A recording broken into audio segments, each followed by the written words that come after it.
C'est la minute paracha de Mira Neshama. Yitro, la paracha des 10 paroles qu'on appelle communément les 10 commandements. Et l'un d'eux, c'est Lo ta'aseh pesel. Tu ne te feras pas de statue. Qu'est-ce que ça veut dire ? Le maître chassidique Meah Shiloach va nous donner une interprétation beaucoup plus profonde de cette interdiction de la représentation divine. Et il nous montre que ça va nous parler d'un symbole de notre rapport au monde et à la réalité. Il va nous dire ce que ça signifie, c'est que Pesel, ça parle d'une forme parfaite, achevée, fixée. Il dit mais en fait on ne peut pas, l'être humain n'a pas le pouvoir de faire quelque chose de fixe et de rigide parce que la réalité en fait change et nous oblige à nous adapter.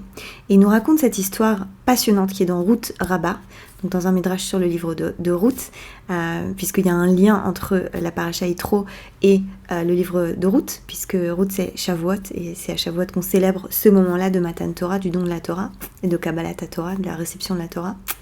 Et cette histoire, c'est une histoire entre César et Rabbi Hanina.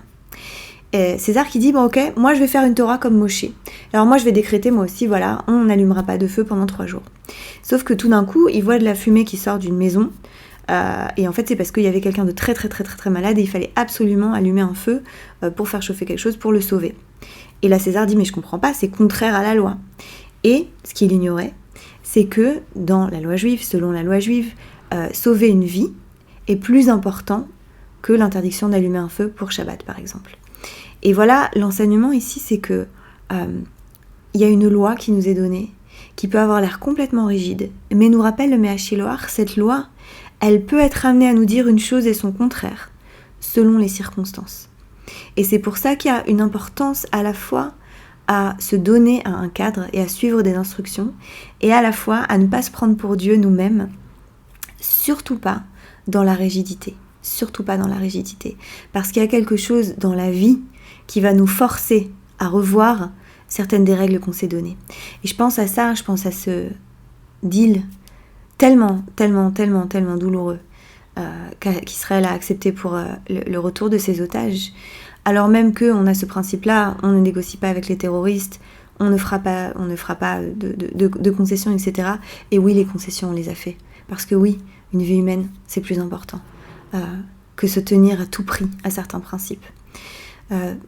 Que l'on continue et que l'on continue à naviguer dans cet équilibre si précieux entre vraiment l'engagement et la fidélité à des principes et en même temps à ne pas être complètement figé dans nos propres croyances, mais savoir justement s'en remettre à quelque chose de plus grand que nous qui nous guide quand la vie tangue, parce que la vie va tanguer et la vie tangue.